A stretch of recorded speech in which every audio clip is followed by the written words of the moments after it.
que nos toca el día de hoy, el control parlamentario sobre los actos de gobierno. Primero, vamos a hablar un poco acerca del origen de dónde se deriva el término parlamento. Y de acuerdo a Wikipedia y otros autores, este término se origina del francés parlement, que viene de la acción de parler o de hablar, es decir, un parlement es una charla o discurso. De esa cuenta, por extensión, se empezó a aplicar este término a todos los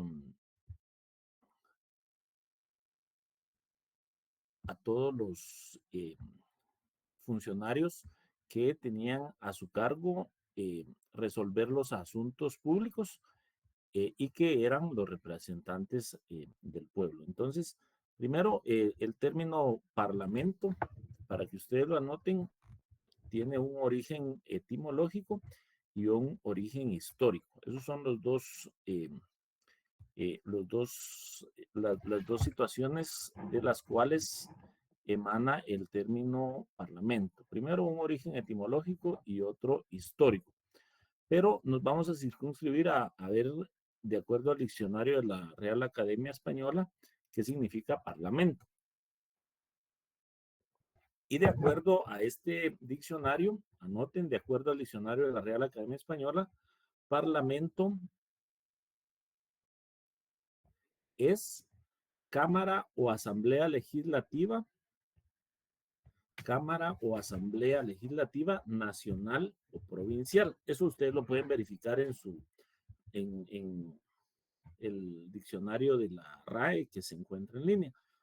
¿Qué significa parlamento? Pues es una cámara o asamblea legislativa nacional o provincial. Solo denme un minutito y ahorita continuamos.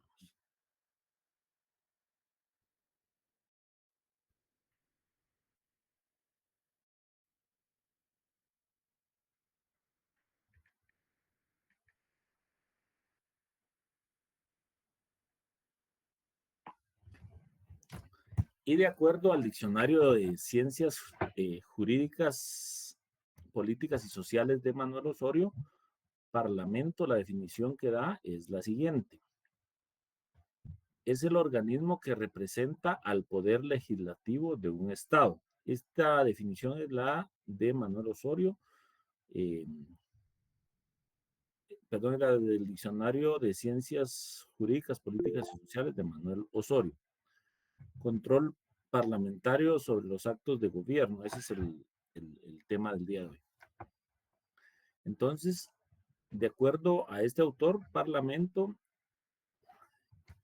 es el organismo que representa al poder legislativo de un Estado, con independencia de que esté integrado por una Cámara o si lo está por dos. Repito la última vez, Parlamento es el organismo que representa al poder legislativo de un Estado, con independencia de que esté integrado por una sola Cámara o si lo está por dos. ¿Qué significa esto? Vamos a ver de manera general cómo se integra. Cuando hablamos de parlamento, entonces, si lo traducimos al término legislativo guatemalteco, estamos hablando del poder legislativo o del organismo legislativo. Existen varios tipos de parlamentos o varias formas en las que se integra el poder legislativo.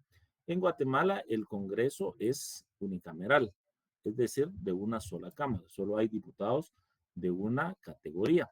Lo mismo que sucede en Centroamérica.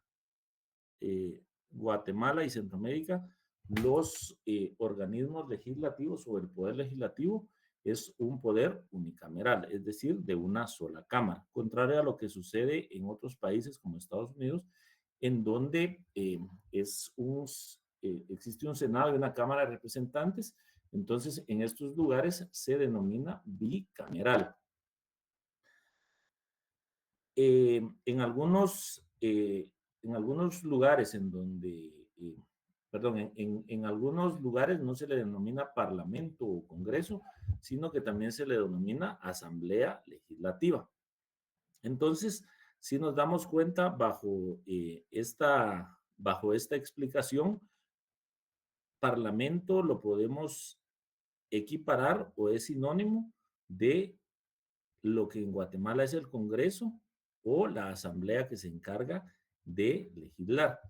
Quiere decir que este concepto de parlamento es un parlamento bastante general que aplica indiferentemente del nombre que se le dé a todos aquellos funcionarios que integran el organismo legislativo.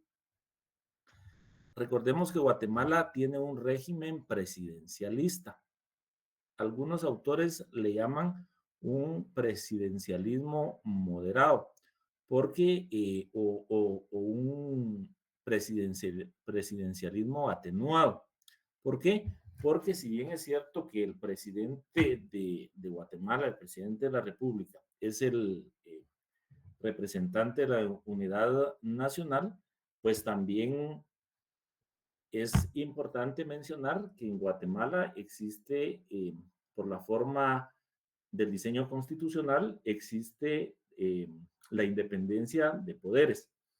Y eso creo que ya lo explicamos en las clases anteriores, que la independencia significa la no supeditación de un organismo a otro organismo de Estado. En Guatemala ya sabemos que son dos organismos de Estado: el organismo ejecutivo representado por el presidente de la República, el organismo legislativo representado por los o integrado por los diputados, y el presidente es el presidente de junta directiva, y el organismo judicial, el cual representa todo el sector de justicia, y el presidente es el presidente de la Corte Suprema de Justicia. Entonces, si en Guatemala tenemos un sistema donde existen pesos y contrapesos, es decir, donde se buscan los controles para evitar que se den actos de nepotismo o que alguno de los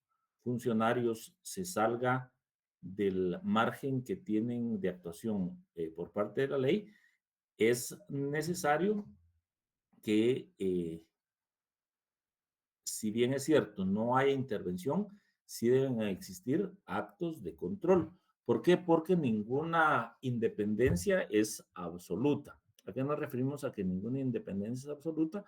En que dentro del diseño jurídico guatemalteco, pues existen órganos de control, existen actividades de control para evitar que exista algún tipo de abuso o algún tipo de ilegalidad en el actuar de alguno de los funcionarios de cualquiera de los tres organismos de Estado. Entonces, no sé si tienen dudas o vamos bien hasta acá. ¿Qué significa parlamento? ¿Cuál es el sinónimo de parlamento? ¿Y qué clase de parlamento o congreso tenemos en Guatemala? ¿Qué clases de parlamento existen en otros países? ¿Cómo se le llama al parlamento en donde solo existe una cámara? Unicameral. Y muy bien, donde existe un Senado y una Cámara de Representantes. Bicameral. Bicameral. Muy bien, alguien que me explique por qué en Guatemala se dice que tenemos un sistema presidencialista atenuado.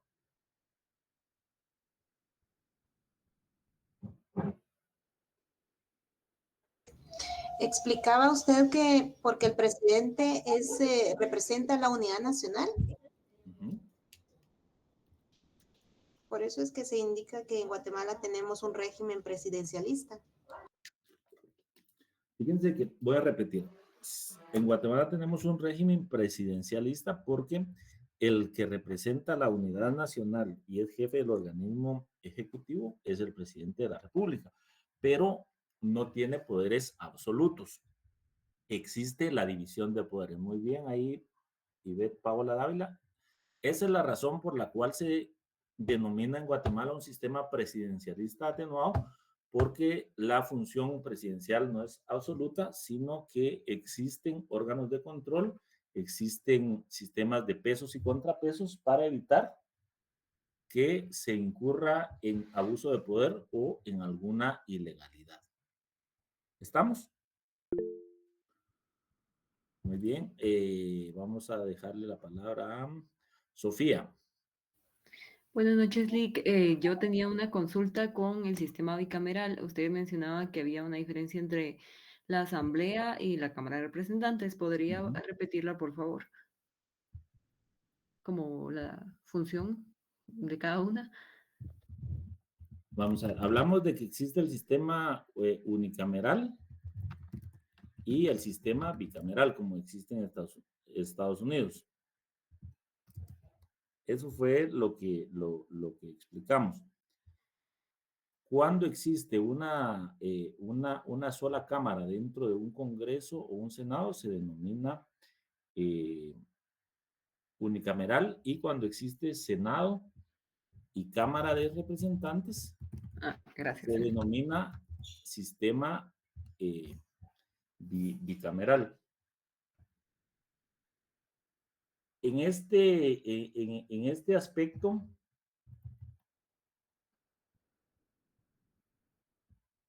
vamos a tratar de explicarlo de una manera sencilla. Cuando existen dos cámaras, un órgano es representativo y colegiado de un estado. Y en el caso de la Cámara o la Asamblea Legislativa, es propia de los... vamos a ver cómo... Voy a tratar de explicarse. El sentido que exista un Congreso bicameral radica en la representación que tiene derivado del sistema político. Y vamos a tratar de poner un ejemplo. Y el más clásico es el caso de Estados Unidos. En Guatemala, recordemos que la aplicación de la ley es de manera general para todos los departamentos, ¿sí? En el caso de Estados Unidos, cada estado tiene normas propias que rigen dentro de su circunscripción territorial. Entonces, por eso es que en Estados Unidos está compuesto por un Senado y por una Cámara de Representantes. Cada uno, de acuerdo a las funciones que representan, en conjunto forman el Congreso de los Estados, de los Estados Unidos. La Cámara de Representantes son electos de acuerdo a los estados que tiene Estados Unidos.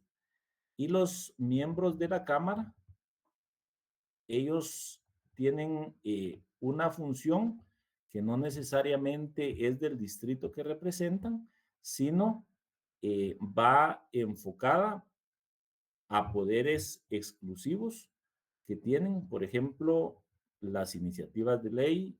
En Estados Unidos está la iniciativa para remover algún funcionario, y como en el caso de Guatemala, allá les corresponde designar quién va a continuar en funciones en caso exista la remoción de un presidente. Realmente es un poquito complicado explicar en unos minutos las diferencias esenciales que existe en un Congreso unicameral y uno bicameral. El unicameral es más sencillo porque todos los diputados tienen la misma categoría, y todos tienen las mismas funciones. La diferencia radica en algunas funciones específicas que no pueden realizar los diputados que son independientes, contrario a los que tienen bancada. Pero en la clase del viernes voy a tratar de subirles un resumen de la diferencia entre Senado y entre la Cámara en el caso de los congresos bicamerales. También es necesario establecer que el caso del control parlamentario que existe en muchos países se da cuando no existen regímenes presidencialistas específicamente. Y el hecho de que en Guatemala tengamos un régimen presidencialista, pero no pleno, nos lleva a que exista esa separación de poderes. De esa forma, cuando surge cuando surge el parlamento, inicia el sistema parlamentario. ¿Cuándo es que inicia? Cuando en el sistema francés se dan cuenta que debe existir una representación de la voluntad del pueblo. Y de esa cuenta, ustedes pueden observar que en Guatemala, en teoría, cada diputado electo por un distrito representa el sentir y la necesidad de la población en específico. Es decir, el sistema parlamentario surge de la necesidad que la población tenga representación por parte de aquellos que tienen el poder de decisión, es decir, los que tienen el poder de dar las directrices para que los funcionarios de gobierno actúen y trabajen de manera en que el beneficio sea no para un grupo en específico, sino para la población en general. En el caso de Guatemala, pues ya mencionamos que es el presidente quien ejerce como jefe del organismo ejecutivo, pero como órgano de control del presidente están los diputados del Congreso de la República, quienes, de acuerdo a la propia Constitución Política de la República de Guatemala, tienen facultades de control político. Aquí pongamos cuidado a esto, las facultades que le otorga la Constitución a los diputados son facultades de control político y control presupuestario sobre el Ejecutivo. Incluso pueden determinar las líneas de acción que van a regir sobre este. ¿A qué nos referimos? ¿Qué va a iniciar en unos días? Pues va a iniciar la discusión del presupuesto. Ese presupuesto lo presenta el organismo ejecutivo a través del Ministerio de Finanzas Públicas y lo somete a consideración del Congreso de la República, quienes con esas facultades de control político establecen si el presupuesto se adecua a la política económica, monetaria y cambiaria del país y si la distribución del presupuesto está de acuerdo a las necesidades de la población. Entonces, si nos damos cuenta, no hay intervención o no se pierde la independencia. Lo que existe es un medio de control parlamentario sobre los actos de gobierno. Cuando hablamos de gobierno, nos referimos específicamente al organismo ejecutivo, porque es a través de los diferentes ministerios que tiene a su cargo, en donde se planifica, se ejecuta cada una de los servicios y las obras que deben ir en beneficio de la población. Pero para que, por ejemplo, el presupuesto o las líneas de acción que debe tomar el organismo ejecutivo vayan por la ruta adecuada, tiene que pasar por ese filtro que es el organismo legislativo. También existen otras formas de control que vamos a ver más adelante, específicamente de el Congreso o los diputados que representan el organismo legislativo hacia los funcionarios del organismo ejecutivo. Pero si quieren, anoten una definición de derecho parlamentario antes de que continuemos, porque este control parlamentario que existe sobre los actos de gobierno, pues está basado en norma de derecho público. Así que anoten, les voy a dar la definición de derecho parlamentario. ¿Ya están listos? Es la rama del derecho público. Esta es la definición de derecho parlamentario, ahí se recuerda. Es la rama del derecho público formalista y dinámica,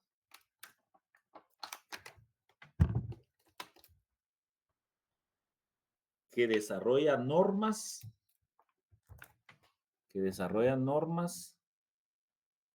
valores y principios del derecho constitucional.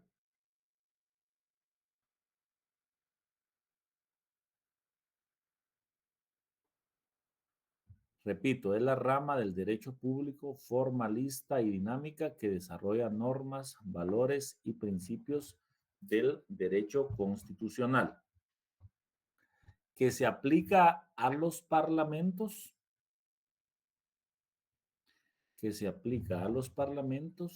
y otras entidades deliberativas, que se aplica a los parlamentos y otras entidades deliberativas,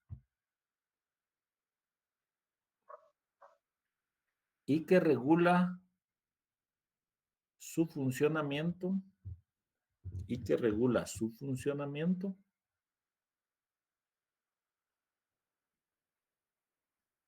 y sus relaciones con otros entes públicos y privados.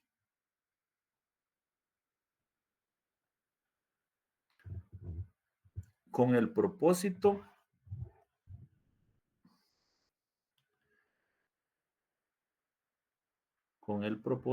de dar certeza jurídica a las disposiciones que emanen del Parlamento o de las entidades que lo apliquen. Voy a repetir una vez más el concepto total. Definición de derecho parlamentario. Es la rama del derecho público formalista y dinámica que desarrolla normas, valores y principios del derecho constitucional, que se aplica a los parlamentos y otras entidades deliberativas y que regula su funcionamiento y sus relaciones con otros entes públicos y privados, con el propósito de dar certeza jurídica a las disposiciones que emanen del Parlamento o de las entidades que lo apliquen. Esa es la definición de derecho parlamentario. Esta seguramente va a venir para que ustedes la respondan en el examen, así que ya la tienen. Cuando hablamos de derecho parlamentario, esto ya no es parte de la definición. Cuando hablamos de derecho parlamentario, algunos autores restringen este derecho únicamente a cuáles son las técnicas de debate o cuál es la forma de conducir las sesiones en el Congreso. Sin embargo, hay autores que le dan el sentido verdadero de lo que es el derecho parlamentario y lo ponen o le dan atribuciones más específicas y atribuciones generales. Entre los aspectos que regula y abarca el derecho parlamentario, pueden anotar cuál es el orden parlamentario, cuál es la forma de solicitar la palabra, quiénes son las personas que están autorizadas para intervenir en las sesiones, cuál es la disciplina, el orden que se debe dar durante las sesiones, de la forma de respeto en que se deben dirigir los legisladores hacia las personas y otras instituciones, y la libertad de expresión que se da en el Pleno. Todo esto es parte del derecho parlamentario. Además, eh, regula otros aspectos que pues los vemos o los escuchamos constantemente en las noticias, que van encaminadas a que las disposiciones que emanen del Congreso de la República, eh, primero, los diputados realicen de manera adecuada o tengan un buen desempeño en beneficio de la población, en beneficio de los derechos de la población guatemalteca, aunque también muchas normas o algunas normas que salen del Congreso también imponen obligaciones, porque recordemos que como ciudadanos somos sujetos de derechos y obligaciones. El derecho parlamentario entonces también incluye la presentación de mociones, las proposiciones, los procedimientos de votación, las votaciones en general, cuáles son los llamados que puede hacer al orden el presidente del Congreso y las aclaraciones. Ahora yo les voy a hacer una pregunta y si alguien la sabe, pues nos ayuda aquí contestándola. ¿En dónde está regulado entonces el derecho parlamentario del sistema legislativo guatemalteco en relación a lo que les acabo de mencionar? En la ley orgánica del organismo legislativo. Muy bien, Manuel Hernández. Entonces, si ustedes leen la ley orgánica del organismo legislativo, ahí van a encontrar todas estas situaciones a las que les acabo de hacer referencia, que son las que atañen al derecho parlamentario. Así que les queda como tarea leer la ley del organismo legislativo, porque algunas preguntas generales van a venir en el examen de ahí en relación al control parlamentario sobre los actos de gobierno. ¿Estamos claros? Y enfóquense principalmente en la forma en que se desarrolla la actividad legislativa en el Congreso de la República, para que se enfoquen específicamente en esos puntos. El derecho parlamentario, pues, regula todo lo relacionado a la creación o a la formación de una ley, desde que se da la iniciativa hasta la vigencia de la ley, los debates que están regulados en la ley, la discusión que se debe dar por artículos y la redacción final y revisión de la normativa. Eh, algunas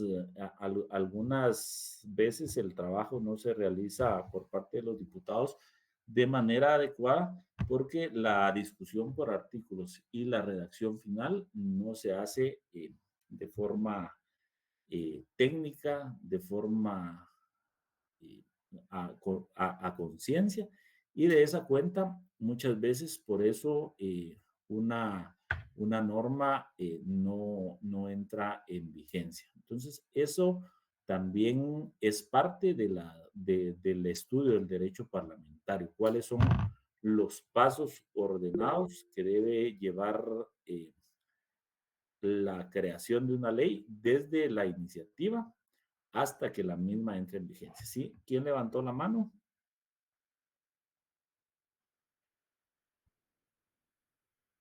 Bueno, yo creo que la bajo. ¿Tienen alguna duda? Ese aspecto también lo van a encontrar en la ley del organismo legislativo.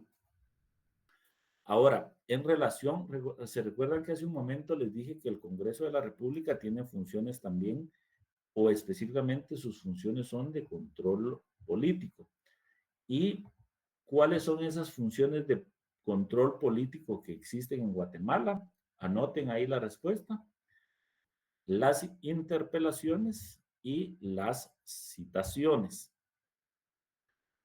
Dentro de la propia normativa del organismo legislativo, que es parte del derecho parlamentario, ahí ustedes van a encontrar que está regulado quiénes pueden ser interpelados. ¿Alguien que me diga quiénes pueden ser interpelados? Los ministros. Los ministros de Estado, exactamente. Y dentro de la regulación de la interpelación, ahí vamos a ver los plazos, los procedimientos, eh, las fases que tiene la interpelación, el voto de falta de confianza en todo caso y las consecuencias que tiene el voto de falta de confianza. ¿Cuántos votos se necesitan para que exista el voto de falta de confianza? Pero también están las citaciones. Yo les pregunto, ¿quiénes pueden ser citados al Congreso? Cualquier funcionario o cualquier persona que reciba recursos del Estado. Muy bien, cualquier funcionario o alguna persona que de manera directa reciba o maneje fondos del Estado. La diferencia, obviamente, es bastante notoria, porque tanto en la citación como en la interpelación, los funcionarios están obligados a responder y a decir la verdad de acuerdo al cuestionamiento que le hagan los diputados.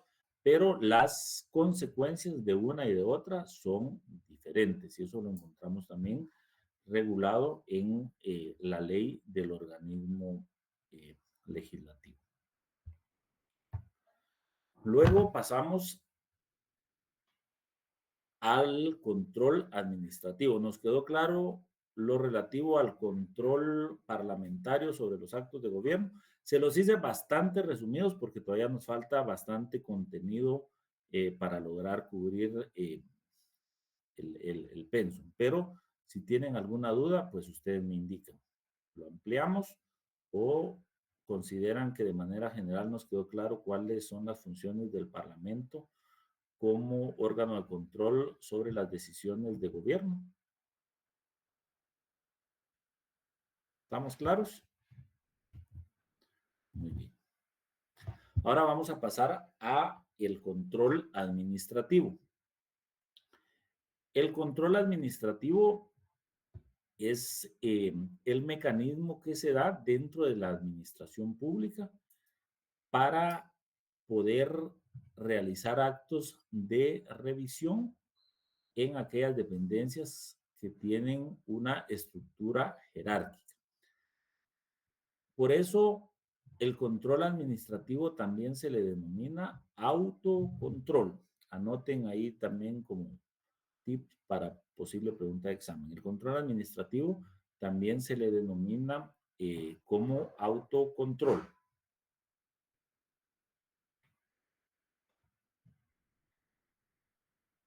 El control administrativo lo vamos a ver de manera general que se puede dar de tres formas. Primero, se puede dar de oficio o el control jerárquico. Luego, el control técnico. Y el tercero, a petición de parte. Entonces, si en el examen les preguntamos de qué manera se puede dar el control administrativo, ustedes ya saben que es de tres formas. De oficio o control jerárquico, el control técnico y a petición de parte. ¿Anotaron las tres formas en que se puede dar el control administrativo? Muy bien. Veamos así de manera general el control de oficio o jerárquico. Este es un tipo de control y esto ya se nos va a facilitar verlo porque ya lo vimos. Este es un tipo de control que se denomina de oficio jerárquico porque es el que realizan los superiores jerárquicos sobre los subordinados en la administración pública. Y vamos a poner un ejemplo. un ministro de Estado puede y debe de tener control de todos los actos, de todas las resoluciones y de todas las decisiones que emanan, por ejemplo, de un director dentro de su ministerio. Este se denomina control de oficio o jerárquico porque este tipo de control, sin que exista interferencia en las funciones que realiza un director, sí puede el superior jerárquico tener controles con el efecto de verificar que los actos, resoluciones o disposiciones se encuentren contenidas en ley y que sean de acuerdo a las funciones y competencia del ministerio o del órgano administrativo a su cargo. ¿Estamos claros con el ejemplo de cuál es el control de oficio? Este siempre lo vamos a encontrar en aquellos casos en donde el control lo realiza un superior jerárquico sobre un subordinado. Y si les preguntamos un ejemplo para los que están conectados, ustedes me pueden poner el ejemplo de un ministro de cualquier ministerio que debe tener control sobre los actos, resoluciones o disposiciones, por ejemplo, de un director dentro de su ministerio.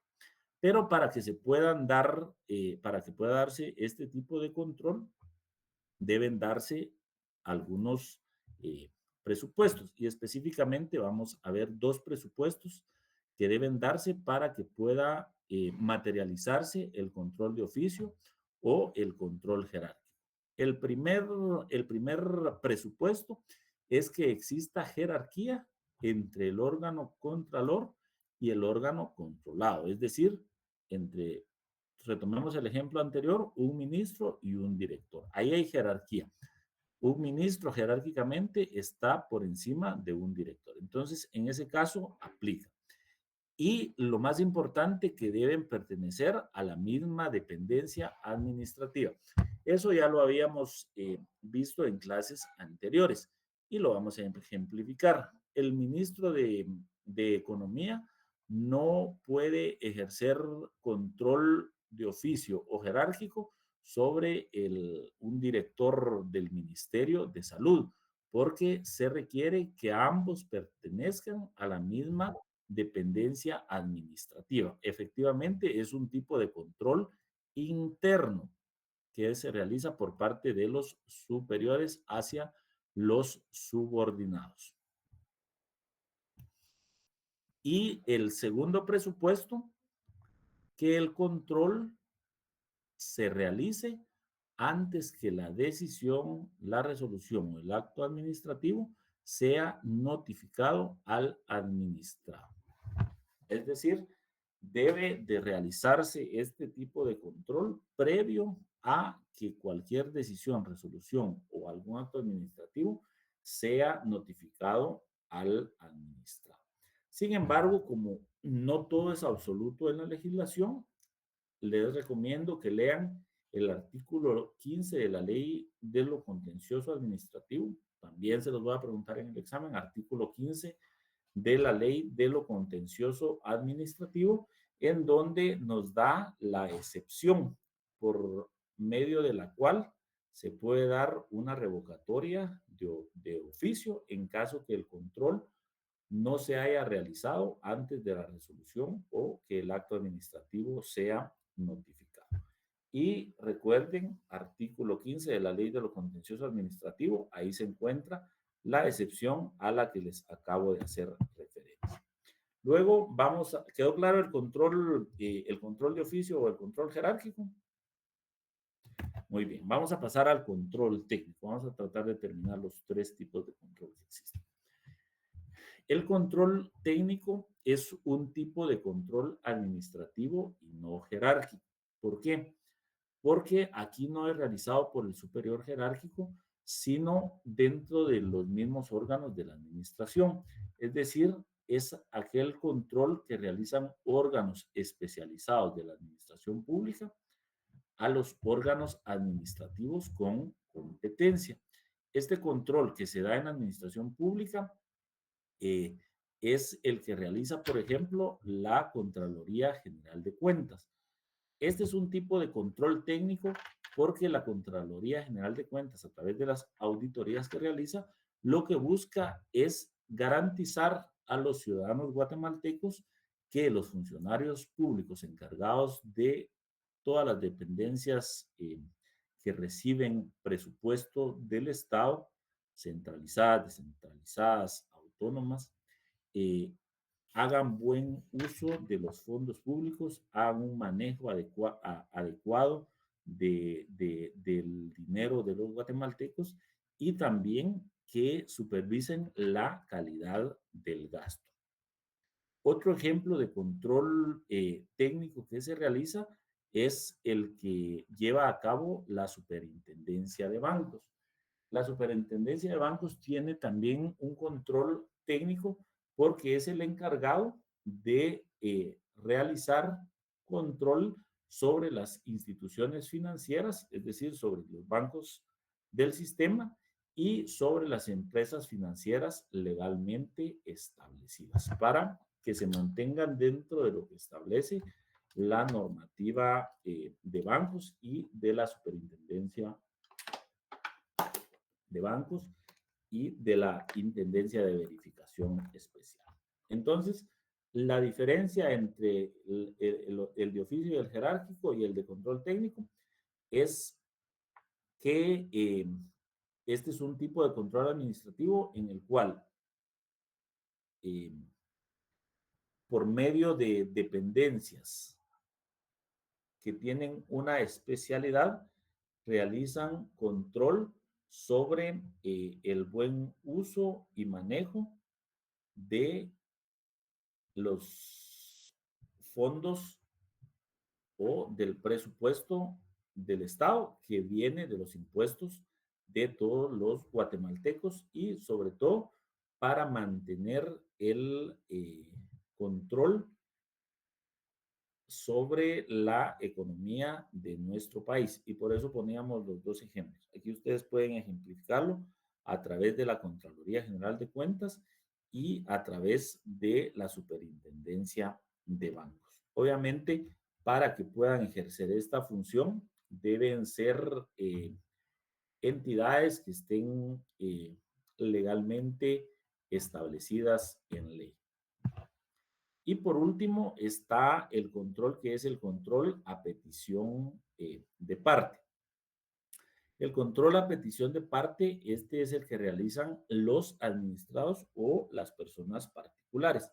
Este tipo de control se le llama a petición de parte porque se da cuando derivado de alguna resolución que emana de la administración pública, se ve afectado un interés o un derecho de nosotros como ciudadanos. Entonces, nosotros como ciudadanos, a través de los medios de impugnación que existen, podemos presentar los remedios procesales, las impugnaciones o los recursos administrativos. Efectivamente, a este tipo de control se le llama control directo, porque son los particulares, o es decir, somos los ciudadanos quienes a través de los medios de impugnación que regula la ley, podemos en alguna manera controlar los actos de la administración pública que en determinado momento puedan afectar algún derecho o alguno de los intereses que tenemos. Entonces, no sé si tienen alguna pregunta. ¿Quedó claro todo lo relativo al control parlamentario sobre los actos de gobierno y en relación al derecho parlamentario y al control administrativo? Entonces, ahí ya les di los tips de posibles preguntas de examen. Sí, vamos a ver. Ahorita le damos la palabra a Edgar. Liz, solo una pregunta en donde dio los ejemplos del control técnico, dijo Contraloría General de Cuentas y ¿qué otra entidad? La Superintendencia de Bancos. Ah, ok, gracias. Muy bien, entonces creo que de clase tenemos esta y la otra semana. Para los que pidieron examen extemporáneo, el examen lo voy a realizar el día lunes que tengamos clase presencial. Shirley. Licenciado, no sé si me regala unos minutos al final de la clase. Muy bien. Gracias. Mauricio. Licenciado, buenas noches. Gusto saludarle. De igual manera, licenciado, pidiéndole unos minutos al terminar la clase, si fuera tan amable. Muy bien. Gracias. Bueno. Así que empiecen a estudiar los temas que hemos visto durante las 2 clases presenciales que tuvimos, y si no hay ninguna otra duda, pues los espero primeramente Dios el día viernes. Así que tengan todos muy buena noche y buen provecho. Saludos. Feliz noche, licenciado. Gracias, licenciado. Bendiciones. Buenas noches, licenciado. Feliz noche, gracias. Feliz noche, licenciado.